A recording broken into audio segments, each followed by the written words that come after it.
It is so good to see all of you this morning. We did experience a loss within our community this past week. Many of you were familiar with Simon Jones. Simon served this church as director of facilities for over 25 years. And then upon his retirement, he was asked to be an ambassador here at our church. And so he continued his relationship with this congregation by being with us on Sunday mornings and Wednesday nights, and just spending time with people, which is what Simon loved to do.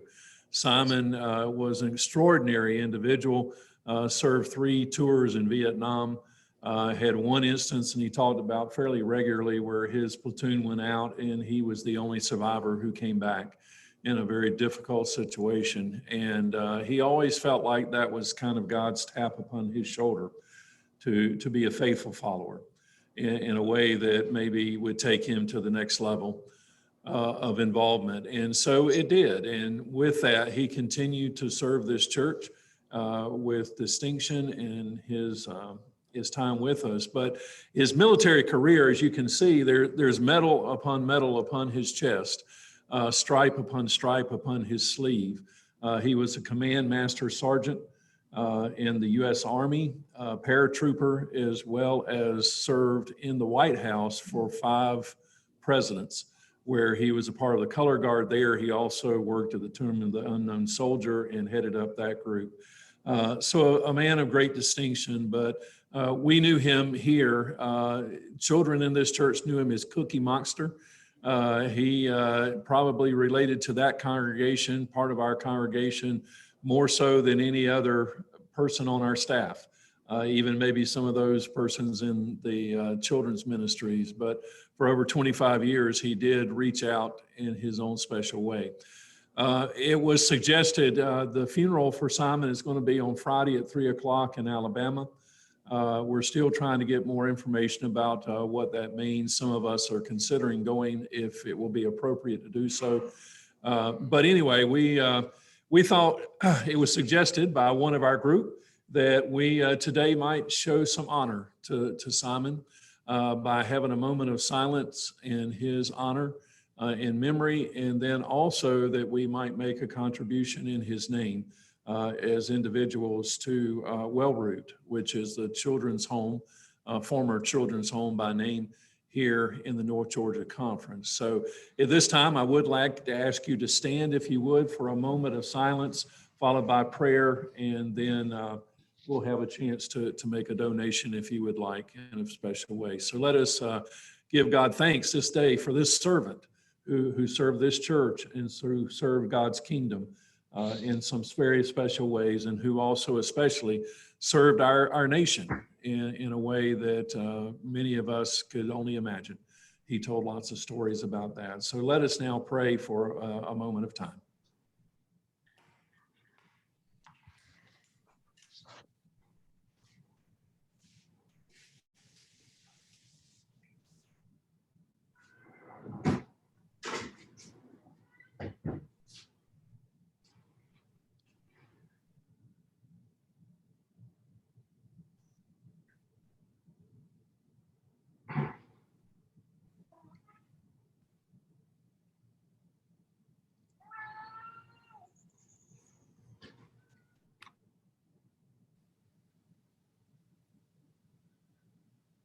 Oh God, we do thank you this day for this magnificent servant who has served you in many places and in many ways.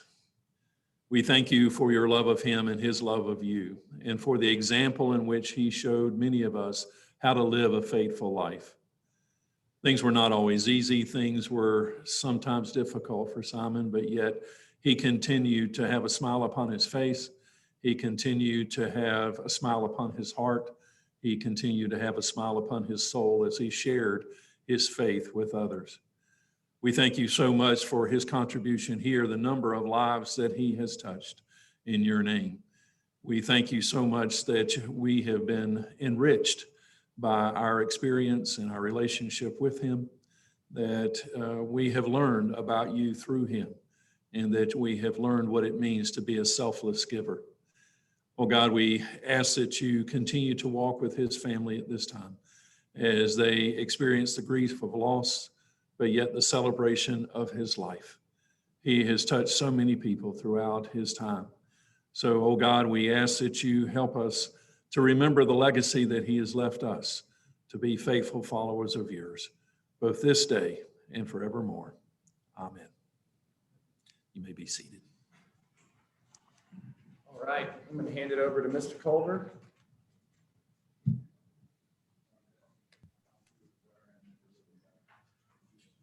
All right, good morning, guys. Let's bow our heads and have a moment of prayer here. Lord, we're just so grateful that this group of men can come and gather, that you would be our beacon and our guide today and as we go out into the world. We're so grateful for your example. We're so grateful for the examples we have in this community of your hands and feet. We ask you to just be with our speaker, Steve, today. It is so clear that you have been with him all along the way, and we're grateful that we can hear his story and how you have worked in his life. We ask you to season all that we say and do with your spirit, with your words. May we show compassion and kindness. May we show dedication to you and to our families. And again, we just thank you for being with us in all that we do. In your name we pray. Amen. All right, guys. Well, welcome and good morning. Delighted to have a chance to introduce somebody who probably doesn't need much introduction. A lot of us know Steve so well from various activities and school in Dunwoody. A lot of us have kids that have been blessed to be in Steve's presence at Dunwoody High School. Briefly, Jeannie and I, fortunately, have 4 kids, all 4 of them. Got to experience Steve firsthand in Dunwoody High School. My 3 daughters all did Academy of Finance. Jeannie and I also were blessed to get to know Steve's parents, Bob and Florence. A couple times we were able to have coffee and donuts over at their house and really get to know them. And so, they've really impacted my and my wife's life. I actually, as I was putting together some notes, picked up the phone and called Florence the other day and said, what should I share about Steve? And, those of you that know Florence and her sweet voice, is great. She said, well, you probably have, a list of all the things he's done and how he's touched this community. And so I won't bore you with that, but she gave me a few little tidbits, which were just, again, just to hear her share these things, which I'll tell you in a moment, and know that that's, what Steve grew up with. And Steve's dad, Bob, sorry, he is not with us any longer, but, what a gentleman, what a great guy. And just so, such a gift to experience them firsthand.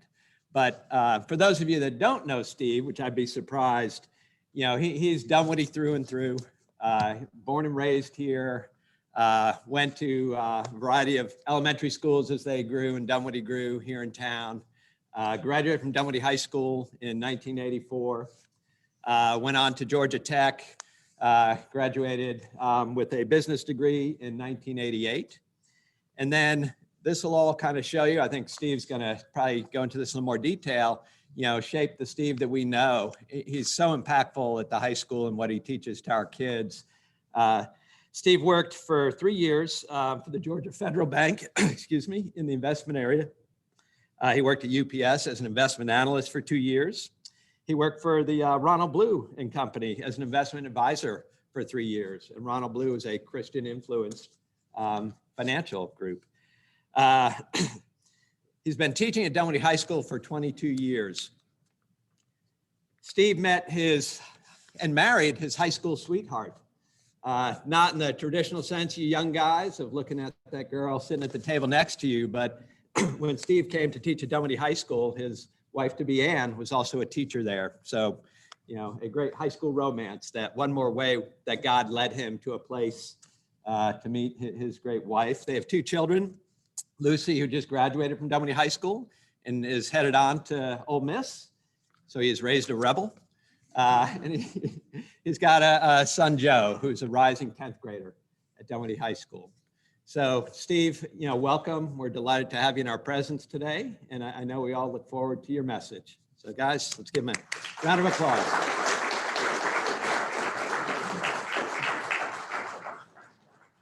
Steve's done. We're going to open it up to questions also. All right, I have a few props here. Appreciate that, Michael. It is so cool to come back here. This is home. My parents came here in 1967. The church, it was just the chapel. That was it. Everything was there. I'm a graduate of Dunwoody Methodist Kindergarten, class of 71. And I thought about that. Man, this is our 50th reunion year. Do they do that at the tavern? I don't know with kindergarten reunions, but this is it, number 50 for me. But this place is near and dear to my heart. And this is kind of the way in. I just thought, I'm going to go by. I went by the Columbarium. I mean, great place to hang out there. But I wanted to see, and just, I hadn't been in there in a while, but it was just cool to see that and just see a lot of the legends, a lot of the men who, helped start this church, get it going, and to see that was cool. And just seeing some of the names there and seeing Dad and all that. So it's just a good way to get going there. But I appreciate being asked. This means a lot coming back here. And, it's just great. And I've got students here. This is pretty cool. I love seeing that. So I got up at, I don't know what time you guys got up. Charlie, how in the world did you get up at this time? I look at you and amazed. This is awesome. But I love seeing it. So if you'll kind of hit that just real quick, just overview. This is what we're going to talk about. Just my story. Michael said, hey, you need to tell your story. And our stories are so important. So talk a little bit about that. Talk about the word there. It's been hitting me hard with that. And then reminders. And we tend to forget a lot. So let me just start out here. Again, my story, grew up here. And my parents were very involved. We were here every Sunday. They didn't do the Wednesday night dinners. I know my mom's here all the time, but it was every Sunday, had the youth group, all that good stuff. And if you hit the slide, next slide there. My mom, we grew up in a, doesn't have the, okay, anyway, I'm going to go on. But with my mom, it was, I grew up in a church-filled house, and I was blessed to have that. She was adamant about that. She was really the spiritual rock in the family. My dad grew in his faith over time, which is awesome. Three things really with Florence that I got out of it. I don't know if you know my mom or not. First one is she believed in pouring God's word into her kids' hearts and into their minds. And it was, man, we read scripture all the time. I've got the book. We read through this thing right here, the Child Story Bible. I know all the pictures, everything here. We would read this all the time. She believed in that. That gave me the foundation there. And folks, if you're not pouring that word, man, we got to pour God's word into our kids' hearts and our minds. And we tend to leave that out. And I've been bad recently. I'm thinking now my daughter going off to school, how am I going to do that? This was good kind of prepping for this, thinking about that. I think I'm going to do maybe a daily text scripture. I need to do that. I can't let her forget God's word as she gets away. Okay. So my mom was big on that. They gave foundation there. Second thing that she talked about was it was praying continuously. 1 Thessalonians 5:17, pray continuously. She prayed me through a ton. Last night before I said, Mom, let's pray. She gets on the phone and Mom's prayers, you don't know when they end. I mean, they go on. Okay, there are no periods. It's a comma, comma, comma. It goes on. A few times I said amen. I'm still going. Okay. But she prays continuously. She prays continuously. And the third thing is the power of the written word. She was famous for her letters. And folks, write letters. It's lost. It's a lost art. Write a handwritten letter. And she would write those. And I would dread sometimes going to the mailbox after I broke up with a girl or something. I'm never going to have grandchildren. You just deprived me again. Okay. but those letters are powerful in writing letters. So strong and so powerful. High schoolers, I'm going to pound that into you. Write letters. Okay. Means the world there. So 3 things I got there. So, you say the word rebel and it is, I guess, fitting that my daughter, despite all that, despite growing up and all that in this house, coming every Sunday and every event, every youth event, and I rebelled. And my God was approval of others. That was my God. Okay. I was seeking that. I wanted that. I don't want to be part of certain groups. That's what drove me. And it broke my parents' heart. Okay. But that's what I was seeking. That I was seeking man's approval, not God's approval.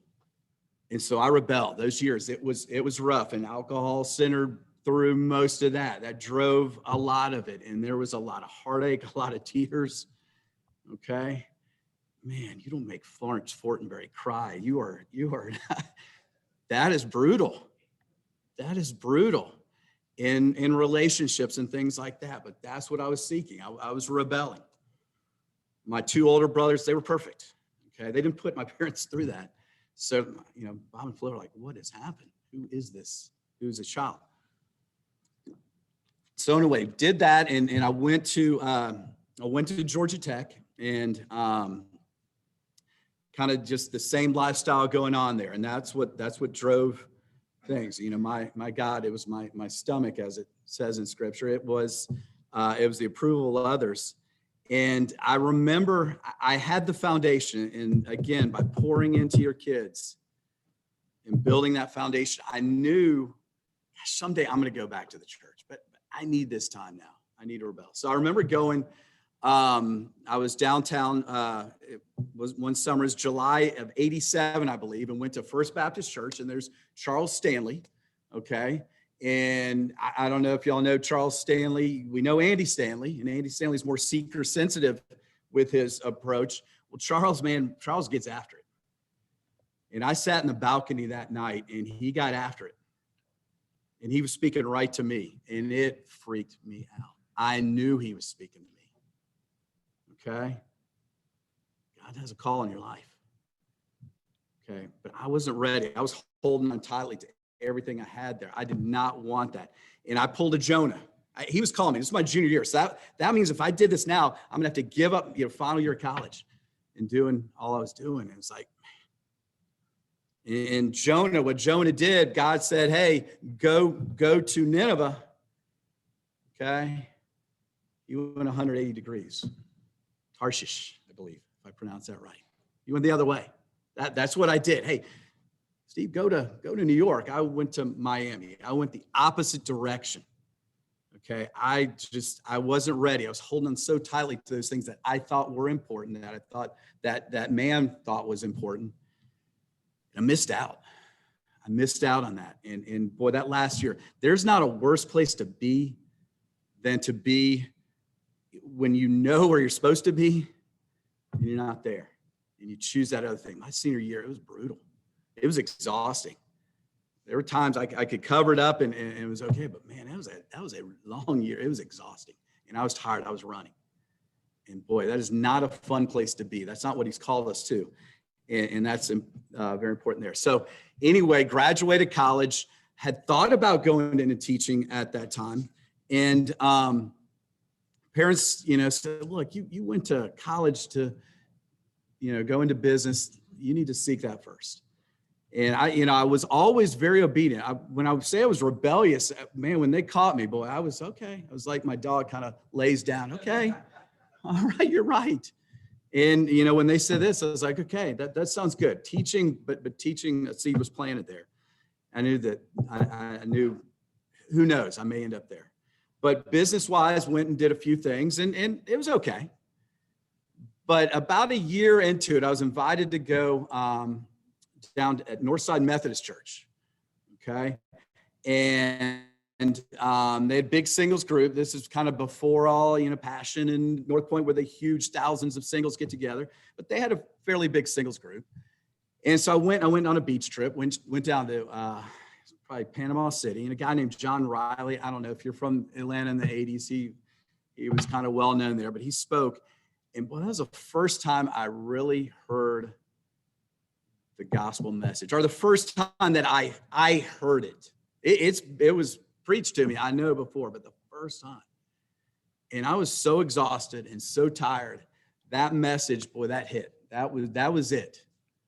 And that finally I said, okay, I'm done running. Okay, it's not getting me anywhere. It's not I'm not getting anything that is great or anything. I'm exhausted. I'm tired. And just at that point, said, that's it. Okay, I'm ready. And so that was in May of 1989, Memorial Day weekend. Okay. And, I'd like to say, hey, right when it happened, man, I'm gung ho and all, but it wasn't, because the enemy was attacking, saying, look, there's no way you can do all this stuff that God's calling you to do, because I know your past. And that hit me hard. It was the stuff I'm still holding on to. All that stuff I thought was important, I'm still holding on to it, but it was through guilt. And it was through, man, I can't be used. I can't be used by him. If the people knew all the stuff I did, boy, that was tough. It was tough letting go of that. And it took a while before I finally, broke free from that. And really a lot of it was, I was called in and brought in. They had a great youth ministry at Northside Methodist. Unbelievable youth ministry. There's a youth minister there, a guy named Jim Moy. And that man, talk about best man, that guy was unbelievable youth pastor. And what I learned, and there were a group of about 30 other singles who were all counselors. No parents involved in this ministry. It was all 20-somethings pouring into these kids. And it was so powerful that, the time we have with the students, great throughout the week, but the times we got together Thursday nights, it was like that Acts church. Okay, that first church, man, we ate together, we did it all. And it was, I've never experienced anything like that. Never will, probably. It was just a very powerful, unbelievable time in ministering and just learning and growing from that experience. This guy, Jim Moy, and just how you minister to students. Okay, and it was just so unbelievable. This guy taught, and it wasn't Sunday night. Sunday night's great. It's Monday through Saturday. It's their games. It's their events. It's their plays. That's where you go. We'll get into there. Okay. So doing that, I was offered a position. I was offered a position to be the junior high youth pastor. Okay. No, junior high. Oh my gosh. Oh my gosh. Still, that's tough. 8th grade, brutal. But I had this position. It was offered to me, and I wasn't expecting it, but I started thinking about all the earthly stuff. Started thinking about, well, gosh, how much money that is. I'd never find who wants to marry a junior high youth pastor. Okay. I started worrying about that stuff. I started worrying about what others in comparative living coming in, because now my friends are starting to, they're moving up the ladder and getting all this other stuff. So that comparative living coming in. So I went to him and I said, hey, I can't do this. I don't think I'm called to do this. Okay. Like, that's fine. They brought in somebody else. It was so tough watching that other person come in and do that maybe I should have taken that position. And that hung with me for a couple of years. Should I have taken that position? Did I just turn down what God called me to do? Okay. And that's kind of scary there. If I just totally turn my back on God again and just said, hey, I don't think, I don't think you're gonna be able to provide for me the way I want to. Did I just miss out on this? And boy, for a couple of years there, that was a tough one. And did I? I don't know. I can't tell you whether that was God's perfect will, or you say, no, you're right. I've got something different. I do know this, that if I did miss it, man, He is a God of second chances. He is a God that gives, man, okay, you missed this one, but I still got in mind.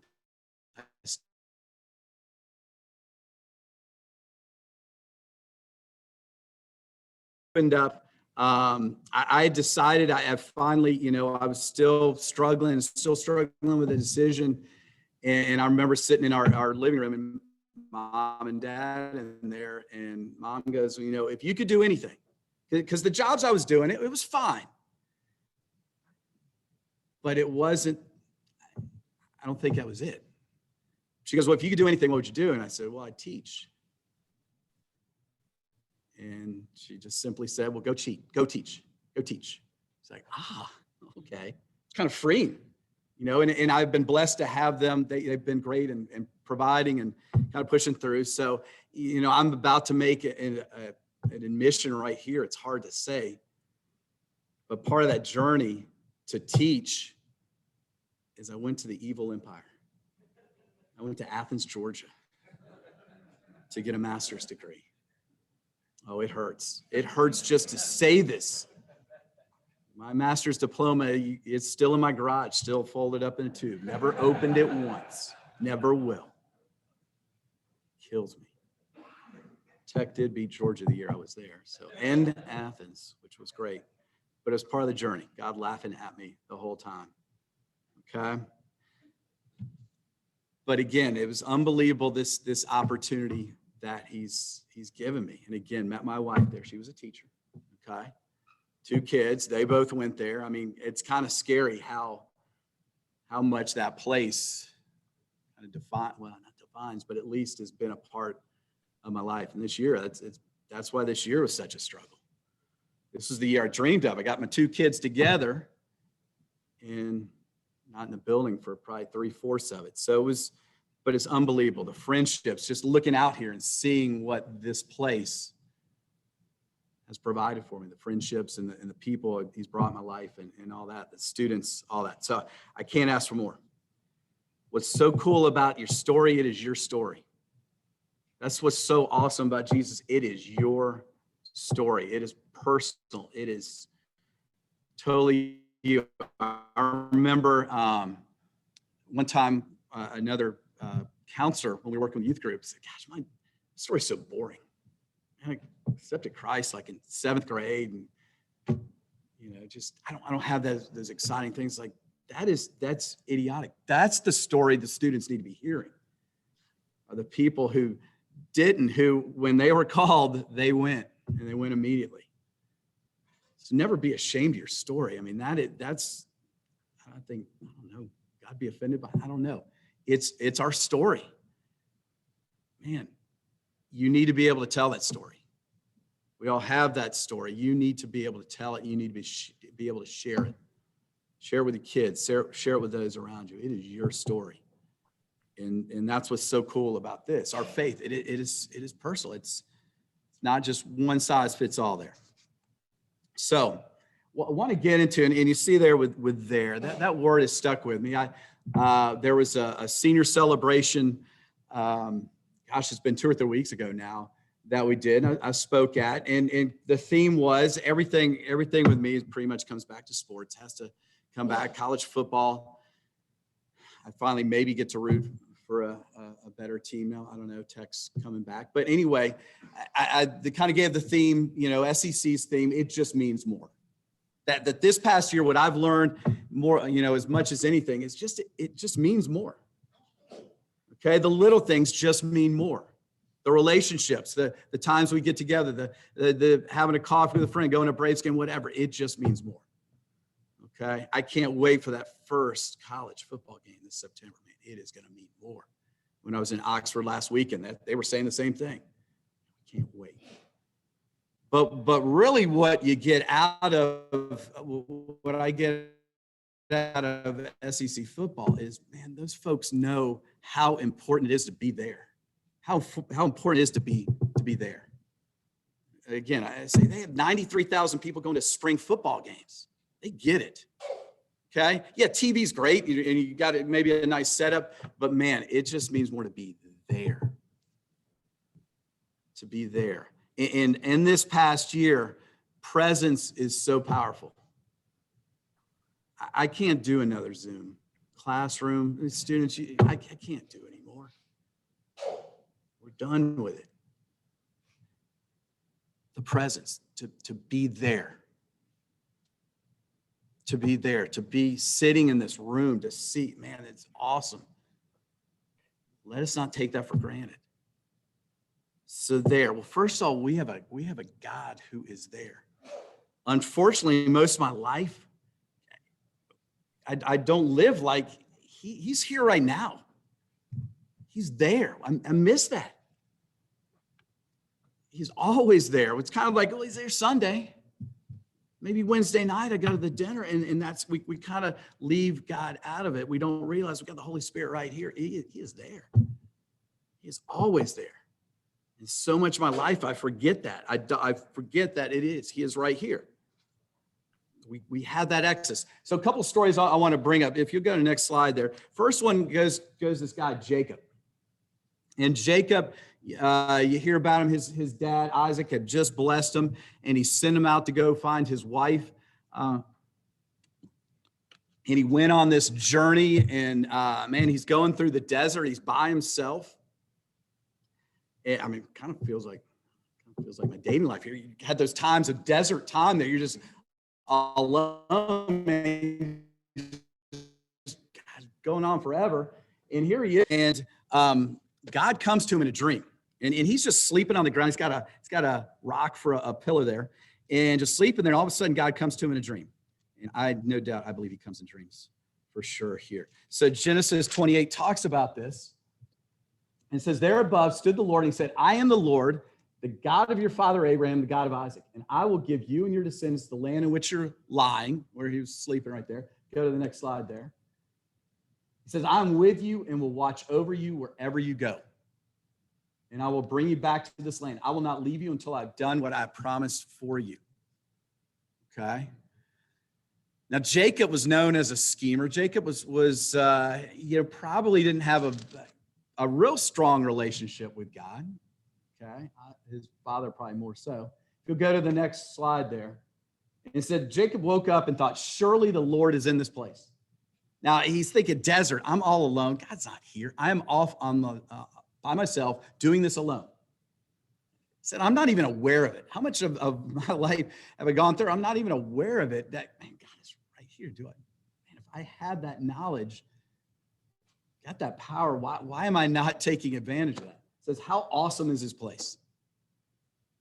Man, he is here right now. We are, this holy ground here. This is none other than the house of God. This is the gate of heaven. Okay, very powerful. He is right there. And Jacob just realized that. It's like a lot of times, oh yeah, God is here. The Holy Spirit right here. If you'll hit the next slide there, okay? Isaiah talks about it. It says, when you pass through the waters, I will be with you. And when you pass through the rivers, they will not sweep over you. When you walk through the fire, you will not be burned. The flames will not set you ablaze. Man, he is right in the midst of that. I think I've got one more slide there. Okay. Man, he's in the midst of the fire. We've been through the fire this year. I mean, but he was right there. He didn't just say, see you guys. Right in the midst of it. There are going to be so many cool stories of this past year where God was at work. Maybe relationships that were healed, that were taken together by being forced to be in a house together. Unfortunately, there's some on the opposite side. But anyway, he's in the midst of that. Man, what you're going through right now, he's not leaving you on your own to do it. He's in the midst. He is there. He is there. He understands the importance of being there. Also includes in there, forget the former things, do not dwell in the past. See, I'm doing a new thing. This is big for me. It's, man, leave the past behind. Past is the past. Leave that behind. I've forgotten it. You need to forget it too. Okay, to be properly used, man, let go of that stuff. Okay, next slide. We're going to do a little Bible memorization. Okay, John 11:35. Jesus wept. There's probably, I say, I don't know if there's many verses more powerful than that. Jesus wept. Jesus was at the funeral of Lazarus and Martha and Mary. He loved them dearly, loves us all dearly, but loved them dearly. And Martha and Mary are just losing. Gosh, if he'd just been here, okay, he'd still be alive. Okay. And Jesus is watching that, watching all the mourners, and Jesus wept. Jesus got right in the midst of where they were, the pain they were feeling. He knew what he was about to do. What Jesus was about to do was to raise Lazarus from the dead. He didn't go, hey, easy. I got this. He just said, hey, look, he broke into tears. He felt their pain. He was in the midst of their fire. He was right in the middle of it. Man, he didn't look down upon them. He didn't think less of them. He wept. He felt it. How powerful is that? He weeps with us. Okay. He laughs with us. He goes crazy, but he wept. Very powerful. He is there. He's there in the midst of that. Okay. Very powerful. Now, also for us, it's important for us to be there in our relationships. Okay. So much of our life we spend, we're either thinking about the past, dealing with guilt, dealing with stuff that was long ago, or we're fretting about or trying to figure out the future. So most of our times, our minds are in one of those two spots, and we miss out right now. We miss out there, right in front of us. Okay, with family, with friends, and what's going on right around us, and what he has for us there. Okay, and I'm thinking about it now. My mind will kind of wander now as my oldest is about to leave. It's like, oh man. Okay. Don't miss out on this summer. The summer, there's a lot over there. You need to be present where you are. Students, when they go off to college, a couple things, they'll ask, should I break up with that other person if we're going to different colleges? Yeah. You need to be all there. You need to be where you are. You need to be there. I don't envy what y'all are going to have when you're at college, because you're going to be looking on Instagram, you're going to be looking on on Snapchat, whatever, and you're going to see everybody else. Gosh, I want that. Remember, your story is your story. Your story is not their story. You need to be all where you are. God has called you to that place. Let go of that. He's called you to this place. I've got things for you here and there. If it is meant to be that relationship, y'all will get back together. That's what I tell the students. They don't kind of know what I'm going to say when they ask, but if it is meant to be, gosh, you're going to have a great story when you came back together and how special that was. But he's called you that place. And that's a lot of life too. With social media, it's gosh, wishing I was in that place or that place or that place. I wish I was there. No, you're right here. This is you're there. Okay. In the Jewish faith, they have what is known as a Shiva.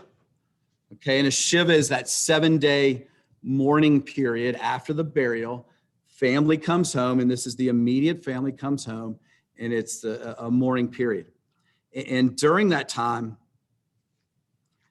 they will have guests come over, and mourners will come over and will be there. Oftentimes, just to sit. Oftentimes, and I'm kind of reading a little bit, you're really not supposed to say anything unless spoken to. And there's a lot of times where you're just sitting. And maybe in the dark, and this is kind of, that 7-day period, that's a lot of time to fill there.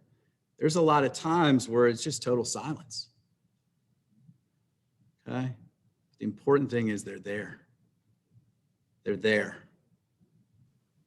And there are times I know in hard times, like, gosh, I'm afraid to go over there. I guess I don't know what to say. It's going to be awkward. The Holy Spirit's going to let you know. And there's times where silence is fine. Just be there. Just be there. Be in the midst. Phil, you're the master of being there. Okay. He went and visited my mom. I don't know, probably 2.5, 3 hours. She said, I got a call immediately. I think he probably barely got out the door. I love this man. I love him. I never had. Wow. Oh. But the art of being there, our pastor at Dunwoody Baptist who passed away several years ago, Mac Hanna, he would come Friday mornings at FCA and just initially would just be there.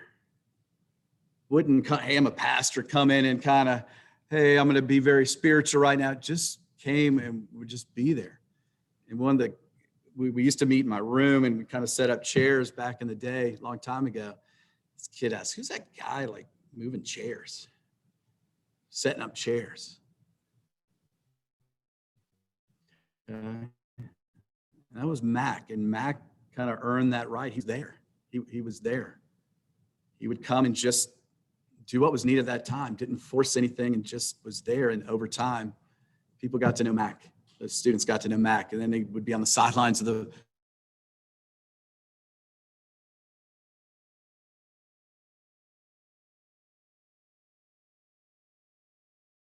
minister with Jim Moy, the guy studying under, was being there, it's being at the events, it's being there. Okay. We can no longer just sit back and expect people to come here. We got to go there. If we want students to come here, if we want others to come here, we got to go where they are. And a lot of time, I ask, well, where's your there? Where's your there? Okay. Where is God calling you? Now, in this book called Experiencing God, they say, hey, look and see where God's at work and go there. See where he is. Look, have your eyes open and say, man, I love that ministry right there. I think God, somebody from City of Refuge come talk. Incredible ministry. Man, go there. Go work there. See where he's at work and go there. Okay. Where is your there? Where are you called to be? What is it? Is it what ministry it's helping out? Where is it? Sometimes I think people are looking to escape something and want to go somewhere else. I had that feeling. Not liking it here, so it's got to be somewhere else. You're there might be exactly where you are. How are you gonna impact? How are you gonna reach out? How are you going to minister? Okay. Last thing on there is reminders. A lot of times we forget. The other, I guess about 2 weeks ago, I was at a Braves game with my son, and on the field they've got number 44 real big in center field, honoring Hank Aaron, and he was looking at it. I said, hey, you were at the game he hit the home run. I was like, yeah, I was there. And I was 8 at that time. And, so go back and we get these reminders. This is, they gave this to everybody at the game. You got this certificate. And the first thing it says, I was there. Yeah. We got it. My brothers, we kind of grabbed a stack of them. Entrepreneurs from the get-go there. We were just grabbing them everywhere. So this is one my brother had here. I wrote on one of mine, unfortunately, but we got a bunch of them, and like a ticket. So we keep these things. We keep these reminders. $3 I noticed on the ticket, but I remember vividly going to Perimeter Mall with Mom, and we were buying the tickets there. But those reminders, and boy, a flood of memories came back as I went back and looked at them. And we need those reminders. There's so much we tend to forget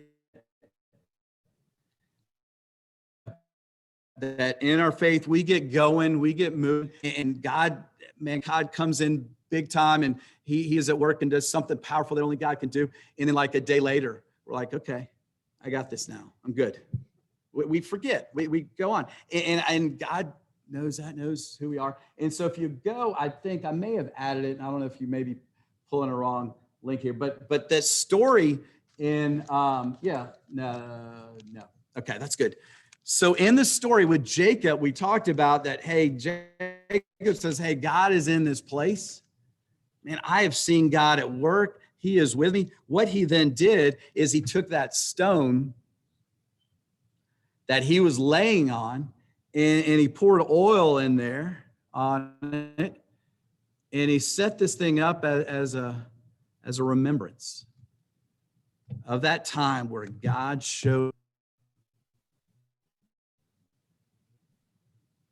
And we need those remembrances. And when Joshua led in the Israelites into the promised land, they crossed the Jordan.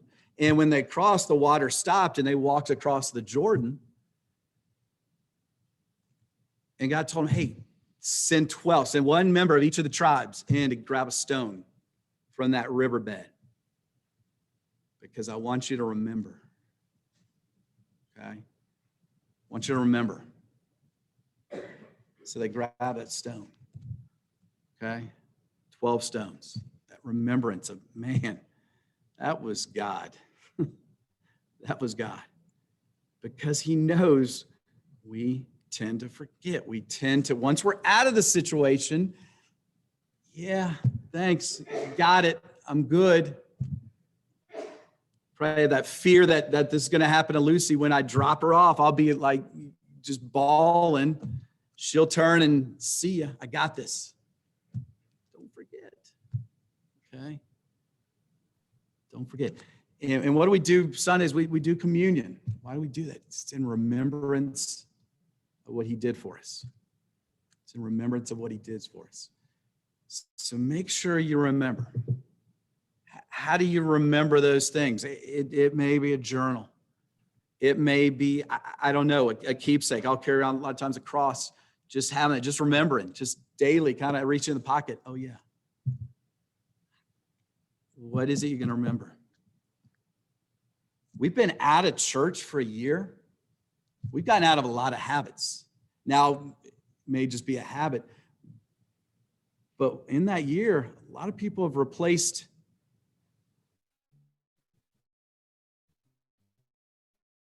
church with other things. It's going to take a while to get people back. They need to remember. We'll send packages to college students a couple times a year, and a lot of it's just, hey, remember. Don't forget about the Lord. Remember. How do you done? Our call as men is to pass this on to our kids.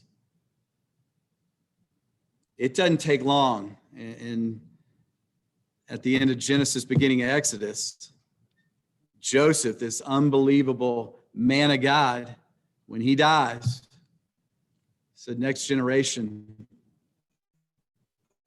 of Egyptian leaders and a lot of the Israelites have forgotten. It doesn't take long for a generation to forget. Our call is to allow them to remember, to tell the stories. Hey, here's what's going on. Tell your kids your stories of how God is at work, and he's going to do the same thing in your life. Okay? Pour his word into their hearts and to their minds. Don't let them forget.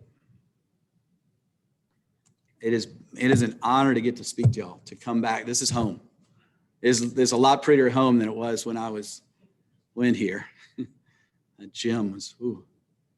But it means the world to be able to come back and just y'all's friendships. I mean, in this room, it's incredible, and getting to teach y'all and see you grow up, and it's awesome. So I appreciate that. Am I to allow questions? Yeah, sure. Real quick,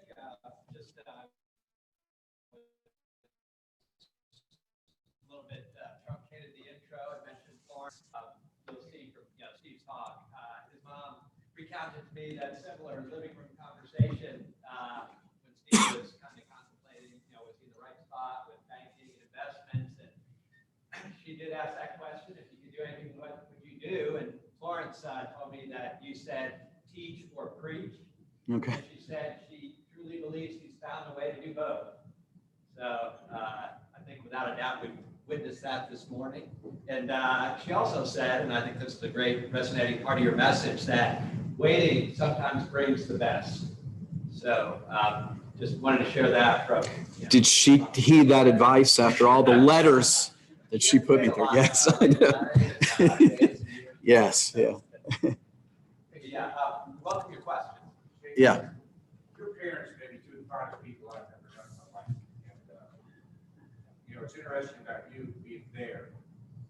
For those of us who've known you over the years, whether it was a baseball game, whether it was play, whether it was this, that, the other, Steve Fortenberry always shows up.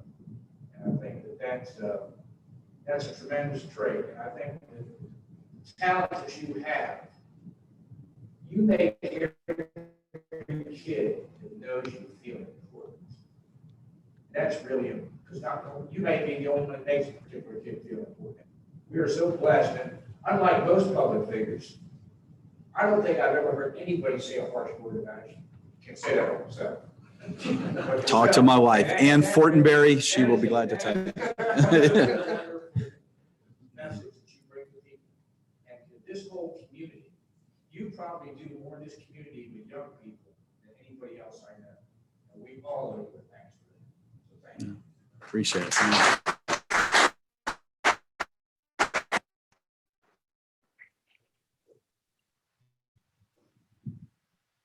Steve, you have one football game to watch. Yeah. This game or next game or Paul Roseman asked, the revered Paul Roseman there. He said, if I had one football game to watch, would it be a Tech game, an Ole Miss game, or a Georgia game? I don't know, and this is terrible, and I beg forgiveness now. Probably one of the greatest sporting events or plays that I have ever witnessed and maybe got the most joy out of was when Tua threw that pass. Because I knew what was about to go through in my life, the misery of hearing about Georgia winning a national title for years. So I admit that, and Lord, I have sinned, and I know. Because he says, I am to mourn with those who are mourning and to be joyful with those who are joyful. And that's something I admit to you now, Paul, I'm bad about. Right now, I tell you, I'm really into this Ole Miss football thing. I'm kind of excited about it. So in the future, it hurts me to say that as a Tech guy. He's got to give me a little joy down there. But I think it's coming. I think we finally have a good coach down there. Good question. Yeah.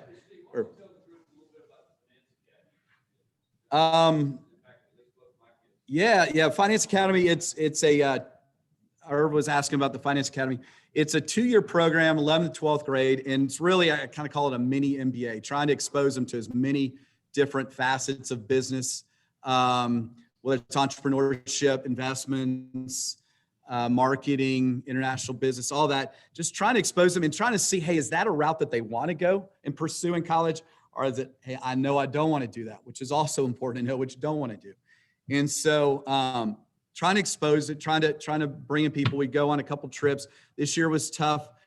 We didn't get to go to Orlando. We go to Orlando, New York, each year, and we will get that back though. I see I've got a bunch of rising seniors, so we're gonna get that back, get the trips going. But we do a lot with public speaking, with presentations and group stuff and those kinds of things, and just trying to get them moving in a certain direction, expose. It's unique what we do for sure. A lot of schools don't have that, but again, it's a lot to just really kind of figure out what direction they want to go, but a lot of business focus there. They start businesses and things like that as well. So Yes. Say, Steve, you touched on SCA a little bit. I'm wondering if you can talk to our group about how you started Fellowship of Christian Athletes back up again. Okay. Like you talked about the humble beginnings and how you got started. And then I'd like to get these senior boys here. Because I would notice with my children going through that the success of SCA and attendance is really set by the seniors being there. Exact. And when the seniors are strong, they're there. The rest of the underclassmen tend to be there. Tend to be the place to be. Gotcha. I thought that was a great initiative to set up. I know these new people maybe, Yeah. what you've done there and maybe how we can help. Okay. Yeah. FCA is, Scott Ackway asked, about FCA and it's, high school and how to get plugged in and getting this done. So we do it every Friday. We will meet we have structure to it. It's a game, it's prayer, it's a song or two, and then we have a speaker come in. So the kids know and they get fed chicken biscuits.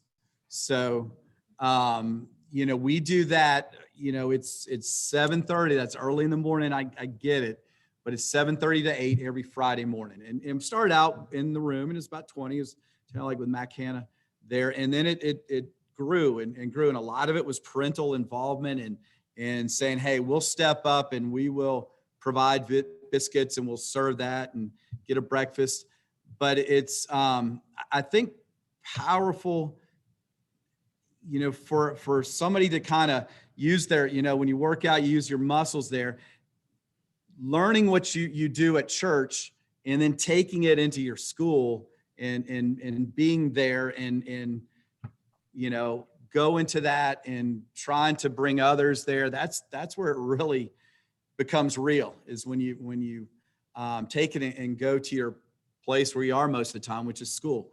And we've been blessed there. We'll have a couple hundred students a Friday, and a lot of it, man, they're coming for that biscuit. They're getting fed, and that's great, because whatever. I think True Kathy had that in mind when he did Chick-fil-A. It was about using it as a tool to bring others the good news there. So I would love it, and we see a lot of mamas there, and mamas are good about working in the schools.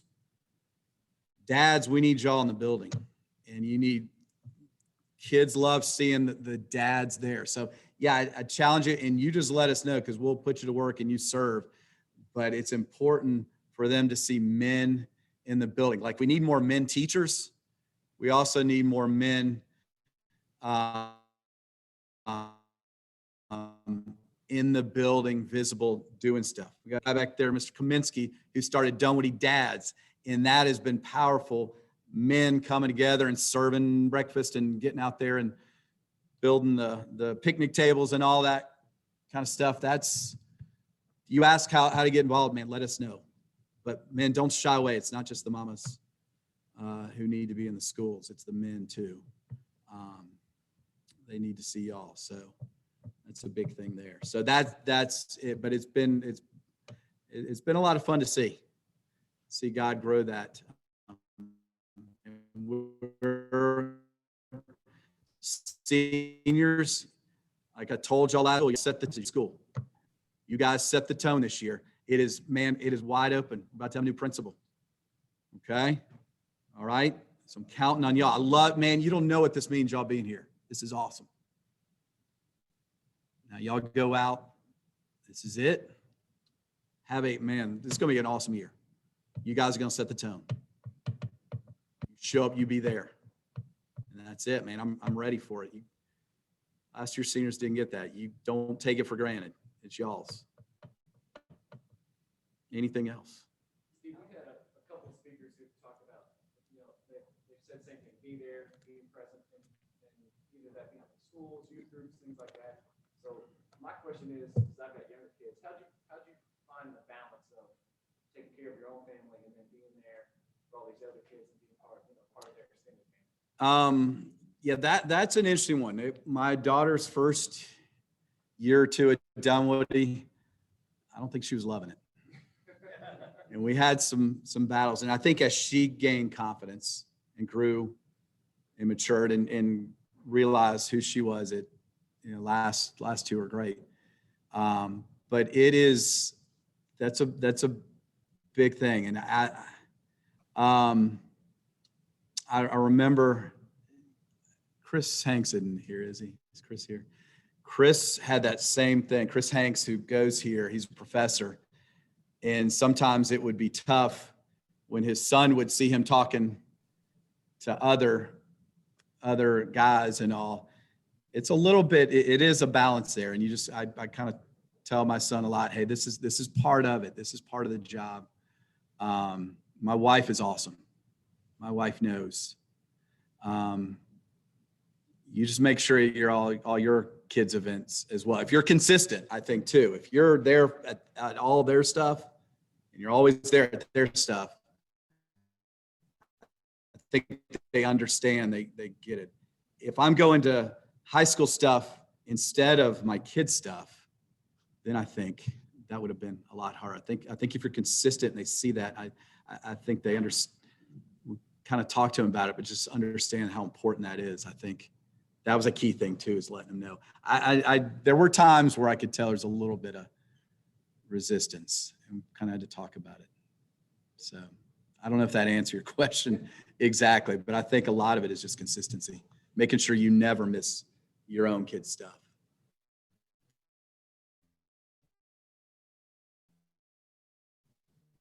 Especially. You have teenagers now. You mentioned growing up with your mom and dad reading that book regularly. What did you do? Got a lot of young dads here, grandparents here. What were the keys when your kids were little to sort of give them the foundation of it? It was a lot of the little story Bibles at dinner, reading, and there are times like they're kind of rolling their eyes some, and you got to push through that.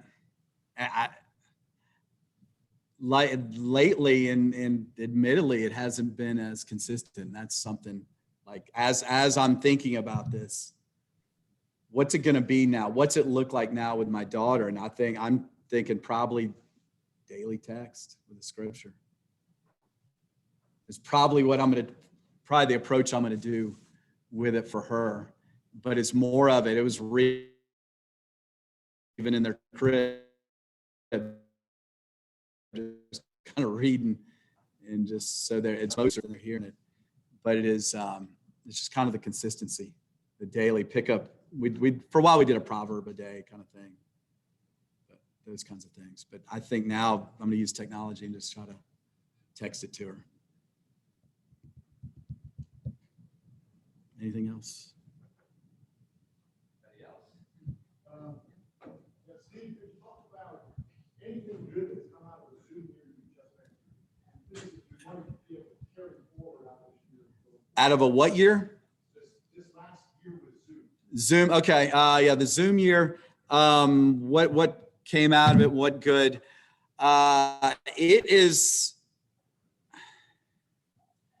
I mean, it's forced me to learn a few things technologically, and my students would probably argue. I'm not great at it, but I am better. I'm getting better. It's forced me to do some things, to learn that. I'm trying to think. I think a lot with Zoom has forced maybe your communication skills to improve a little bit there. I don't know. I'm trying to think the good out of it. I don't know if y'all y'all have anything there out of it. It's been a tough one. I think a lot of it is they will appreciate. I think we're all going to appreciate that much more what we have, what we're about to have, and what we missed. And I think there might be something to that. I was telling the soon-to-be college freshmen, y'all should be sprinting to class. Just excited man, I am in a lecture hall I'm live. Okay, so maybe, I don't know, they probably won't. But that's something there. I think it's more the appreciation. There's probably a lot in life I took for granted that I maybe won't do as much now, that I'll appreciate what I have. So hopefully that is something I don't forget. And that's what we have to be careful about too, is forgetting quickly. Yeah. When I pulled in this morning, I was on the phone with my daughter. And she was on her way to work at Emory. She delivers babies. She's a nurse. And I said, you know, I'm going to this meeting. We've got a guest speaker. I mentioned your name. She said, oh, man, you was my favorite teacher. That was great. Now, I'm not sure how economics relates to delivering babies. We did a session one time with, I had, yeah, we worked on that. So know that it's part of the curriculum. But, you know, delivering babies is her thing. For her, that's her spot. Yeah, that's awesome. I love hearing that. Man, that's the best part of teaching is seeing them on the road. So got one back there. He's got him up this morning. It's good seeing him. Old Ben. What are the prospects for the Dunwoody High football? 1 Thessalonians 5:13, pray continuously. We got a little 5'7", 140 pounder on JV running back, 120 pounder. Watch out for them. Joe Fortenberry, watch out. I tell you, we're going to be so much better in the fact that last year we went without, we had to go in. I mean, listen, they couldn't do workouts. They missed summer workouts. They couldn't work out until, I don't know, September. And our first game was against Norcross, who went to the state semifinals. That was tough. So those kids, it's character. Just watching them and going out there now, you see they've gotten bigger. They're gotten stronger. They're going to be out there at 9 o'clock. I mean, that's what's fun to see is now we're going to be much better this year. I know that. And you want to get out of Norcross and Archer alive. And then to play the other games, because they're recruiting all the best. So, but it's great. And there's a great energy out there. They're excited and just, again, kind of appreciating maybe, hey, what we missed. We're getting to be together and do this. So we're going to be bigger and stronger. I know that. So yeah, we're going to be good. We've got baseball and other guys back there, tennis and all. Anything else? I appreciate y'all. Y'all are awesome, and thank y'all.